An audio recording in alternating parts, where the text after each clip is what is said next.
নমস্কার, নির্মল আনন্দে সবাইকে সুস্বাগতম। গুরুদেব প্রভু শ্রীকৃষ্ণ রাধামায়ের আশীর্বাদকে সারথি করে শ্রীমদ্ ভগবত গীতার প্রণাম মন্ত্র দিয়ে শুরু করছি আজকের গীতা পাঠ। শ্রীকৃষ্ণ হৃদয়ং গীতা সংসার মরণাশিনীম জ্ঞানম ভক্তিম মুক্তিদাত্রীম গীতা দেবীম নমস্তুতে। ওম নমো ভগবতে বাসুদেবায়। ওম নমো ভগবতে বাসুদেবায়। ওম নমো ভগবতে বাসুদেবায়। রাধে রাধে রাধে রাধে রাধে রাধে রাধে রাধে রাধে রাধে। শ্রীমদ্ ভগবত গীতা সেকেন্ড অধ্যায়, দ্বিতীয় অধ্যায়, শ্লোক নাম্বার 8।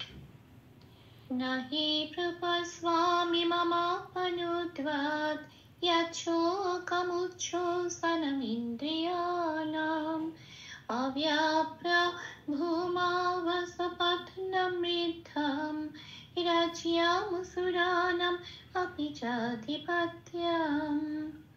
আচ্ছা, এখানে প্রথম লাইনটা দেখি কিভাবে সংস্কৃতে উচ্চারণের কাছাকাছি পৌঁছতে পারবো। সেই জন্য একটু বাংলা হরফে উচ্চারণগুলো ভেঙে ভেঙে প্লাস প্লাস দিয়ে সাজিয়ে লিখে দেওয়ার চেষ্টা করেছি। প্রথম লাইনটা নাহি প্রপশ্যামি মমাপনুদ্বাদ, এটা আমি বাংলায় বললাম। দেখি এটা এবার কিভাবে সংস্কৃততে উচ্চারণ করব সেটা একটুখানি দেখি বাংলায় লিখে। আচ্ছা, নাহি নটা যেমন আছে তেমন পূর্ণরূপে উচ্চারিত হচ্ছে ন, হিটা যেমন আছে তেমন। প্রপশ্যামি, যেখানে যেখানে লাল দেওয়া আছে ওই লালগুলো আমরা চান্টিং এর চলনের সময় উচ্চারণ করব না, তার বদলে ঠিক লালের উপরে ব্র্যাকেটে যে অক্ষরগুলো দেওয়া আছে সেগুলো উচ্চারিত হবে। নাহি প্রপশ্যামি, হ্যাঁ তার্গ জফলায় লাল দিয়েছি কারণ সংস্কৃতিতে জফলাকে পাশে খয়েরি ক্যালেন্ডারে 1 নম্বরে তালিকাভুক্ত করে দেওয়া আছে। জকে অন্তস্থ জকে সংস্কৃততে ইয়া উচ্চারণ করে, হস্যই প্লাস অন্তস্থ। সেই জন্য এখানে যেহেতু তার্গ জফলা আকার আছে সেজন্য আমি উপরে ব্র্যাকেটে লিখে দিয়েছি হস্যই প্লাস অন্তস্তয় আকার, এটাও উচ্চারিত হবে। এবার তার্বস্বয়ের সাথে এই হস্যই প্লাস অন্তস্তয় আকারটা পড়িয়ে দিলে যে উচ্চারণটা বেরিয়ে আসে শিয়া, ঠিক ওই শিয়া উচ্চারণটা এখানে হবে। নাহি প্রপশ্যামি, মিটা যেমন আছে তেমন। আচ্ছা, তারপরে আছে মমা, মমা যেমন আছে তেমন। প, পয়ের নিচে কোনো হসন্ত নেই, পটা পূর্ণরূপে উচ্চারিত হলো প। আচ্ছা, নু না পনু এইটুকুনি পূর্ণরূপে উচ্চারিত হলো দেয়াত। দেয়াতে আবার লাল দিয়েছি কারণ জফলা আছে, জফলা হলে ওই উচ্চারণটা হবে হস্যই প্লাস অন্তস্থ আকার দিয়াত। হ্যাঁ, দয় হস্যই অন্তস্থ আকার বললে যেরকম উচ্চারণটা হয় ঠিক সেরকম দিয়াত উচ্চারণ হবে। আচ্ছা, এখানে দয় কিন্তু নিচে লাস্টের অক্ষরটায় হসন্ত আছে, কাজে এটা পূর্ণরূপে দ বলে উচ্চারিত হবে না, এটা আগের অক্ষর দেয়াতের সাথে জুড়ে উচ্চারিত হবে, অর্ধরূপে উচ্চারিত হবে দেয়াত। হ্যাঁ, আচ্ছা তাহলে এটা কি হলো, নাহি প্রপশ্যামি মমা পনুদ্যাত, এই লাইনটা পেলাম। এবার আসি পরের লাইনে। হ্যাঁ, যাচ্ছ কামুচ্ছ স্বনমেন্দ্রী আনাম, এটা আমি বাংলায় বললাম। এবার ছন্দের সুবিধার জন্য, চলনের জন্য, ছন্দের ঠিক ঠিক চলনের জন্য এটাকে একটু ভেঙে ভেঙে ভেঙে ভেঙে ভেঙে ভেঙে লিখে নিয়েছি। প্রথমেই আছে জ, জকে পাশের 1 নম্বর ক্যালেন্ডারে তালিকাভুক্ত করে দেওয়া আছে 1 নম্বরে। জকে আমরা বলবো হস্যই প্লাস অন্তস্থ, সেজন্য জতে লাল দিয়েছি আর হস্যই প্লাস অন্তস্থটা উপরে ব্র্যাকেটে লিখে দিয়েছি। তাহলে উচ্চারণটা কিরকম হবে, ইয়। ইয়। আচ্ছা, তারপরে আছে যচ্ছ মানে জয় ছয় ওকার, এটাকে একটু ভেঙে নিয়েছি। তাহলে ভেঙে নিয়ে চটাকে বার করে নিয়ে এলাম, চটাকে চয় হসন্ত দিয়ে বার করে নিয়ে এলাম, এটা জয়ের সাথে জুড়ে উচ্চারিত হবে জচ। হ্যাঁ, আর জয় আমি জ বলতে পারবো না, এখানে সংস্কৃত উচ্চারণ এটা, কাজে আমাকে কি বলতে হবে, ইয়চ।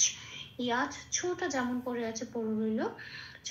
আচ্ছা, তারপরে আছে ক, কটাকে পূর্ণরূপে উচ্চারণ করতে হবে ক।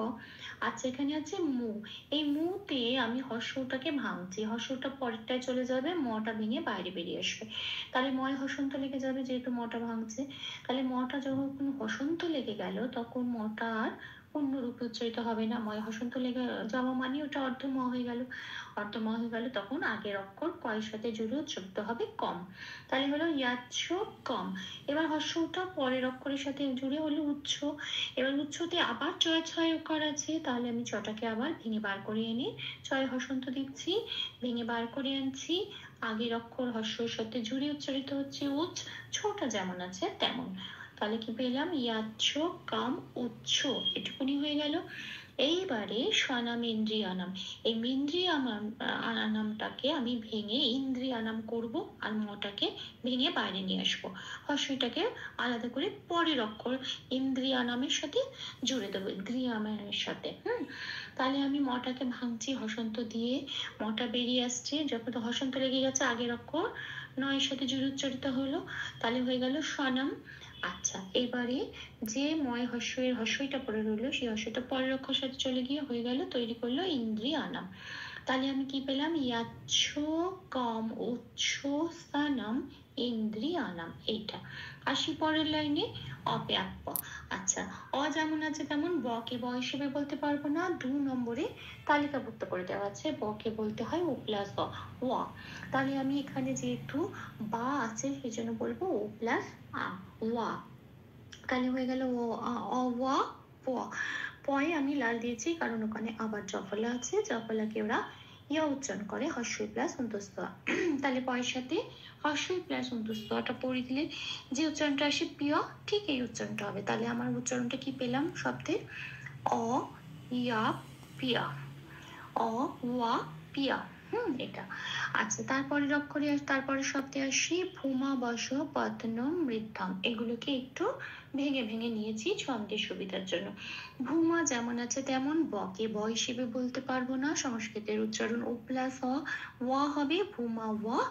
আচ্ছা, এখানে স যেমন আছে পূর্ণরূপে উচ্চারিত হবে সব, পত্নকে একটু ভেঙে নিয়েছি, তটাকে বাইরে বার করতে হয়েছে, হসন্ত লেগে গেছে, আগের অক্ষর পয়ের সাথে জুড়ে উচ্চারিত হচ্ছে পট, আর নটা পড়ে রইল পূর্ণরূপ উচ্চারিত হচ্ছে ন। মৃদ্ধং, মৃদ্ধং এর দয় ধয়টাকে একটু ভেঙে নিলাম, দটাকে বার করে আনছি হসন্ত দিয়ে, ময়ূরীর সাথে জুড়ে উচ্চারিত হচ্ছে মৃত, আর ধটা পড়ে রইল, ধয়ের সাথে অনুস্বর হয়ে হলো ধং, কিন্তু অনুস্বরটা শব্দের শেষে আছে, সংস্কৃততে অনুস্বরটা আমরা কি হিসেবে উচ্চারণ করি? 5 নম্বরে তালিকাভুক্ত করে দেওয়া আছে, ময় হসন্ত হিসেবে উচ্চারণ করি, সেই জন্য হয়ে যাবে ধম। তাহলে হলো পত্ন মৃদ্ধম। তাহলে কি পেলাম? পুরো লাইনটা অব্যাপ্যা ভূমা ওয়াসো পথন মৃদ্ধম। যে যে অক্ষরের নিচে হসন্ত আছে আগের অক্ষরের সাথে জুড়ে উচ্চারিত হবে, যে যে অক্ষরের নিচে হসন্ত নেই সেটা পূর্ণরূপে উচ্চারিত হবে। আচ্ছা, তারপরের লাইনে শেষ লাইনে চলে আসি, রাজ্যং অনুস্বর আছে শেষে, 5 নম্বরে তালিকাভুক্ত করে দেওয়া আছে, ময় হসন্ত হিসেবে এখানে উচ্চারিত হবে রাজ্যম। বর্গের জয়তে জফলা আছে তাই লাল দিয়েছি, উচ্চারণ হবে রাজ্যম, হর্ষই প্লাস অন্তস্থ উপরে ব্র্যাকেটে লিখে দিয়েছি। তাহলে বর্গের জয়ের সাথে হর্ষই প্লাস অন্তস্থ পড়ে দিলে যে উচ্চারণটা আসে রাজ্যম, এটা উচ্চারিত হবে। আচ্ছা, সুরানাম যেমন আছে তেমন, কিন্তু এখানে আছে সুরানাম ওপি, এটাকে একটু ভেঙে ছন্দের সুবিধার জন্য একটু ভেঙে করলাম সুরানাম, মটাকে ভেঙে বার করলাম বলে, মটাকে ভাঙলে কি বেরোয়? ময় হসন্ত প্লাস অ। স্পর্শ বর্ণ তো ওটার মধ্যে একটা স্বরবর্ণ ম বলি না, পূর্ণরূপে যখন উচ্চারণ করি ম মানে ময়ের সাথে অ থাকে, যে ভেঙে নিলাম ময় হসন্ত হয়ে গেল, তাহলে সুরানাম হয়ে গেল, আর অটা পরের অক্ষরের সাথে যুগে অপি হয়ে গেল, সুরানাম অপি। আচ্ছা, চাঁদি পদ্মটাকে এরম ভাবে লিখেছি, চাঁদিটা যেমন আছে তেমন, পটা পূর্ণরূপে উচ্চারণ করছি, পয় কোনো হসন্ত নেই তাই পদতে আমি জফলে আছে হর্ষই প্লাস অন্তস্থ পড়িয়ে দিলাম, তাহলে তিয়াম হয়ে গেল। তয়ের সাথে হর্ষই প্লাস অন্তস্থ পড়ালে যে উচ্চারণটা আসে ঠিক সেটা এখানে হবে পতিয়াম। ময় হসন্ত তো ওরাই দিয়ে দিয়েছে, খেয়াল রাখতে হবে এটা, পূর্ণরূপ উচ্চারিত হবে না এখানে, তয় জফলের সাথে জুড়ে উচ্চারিত হবে পতিয়াম। আচ্ছা, ভুল দুটি ক্ষমা করে দেবেন, অনুশীলনের সুবিধার জন্য 3 বার করে চান্ট করে দেওয়ার চেষ্টা করছি। নাহি প্রপশ্যামি মমাপনুদ্যাৎ ইয়াচ্ছকমুচ্ছ্বসনমিন্দ্রিয়াণাম অব্যাপ্য ভূমা বাসপথনম মৃদ্ধম রাজ্যম সুরাণম অপি চাধিপত্যম। নাহ প্রপশ্যামি মমাপনুদ্যাৎ ইয়াচ্ছকমুচ্ছ্বসনমিন্দ্রিয়াণাম অব্যাপ্য ভূমা বাসপথনম মৃদ্ধম রাজ্যম সুরাণম অপি চাধিপত্যম।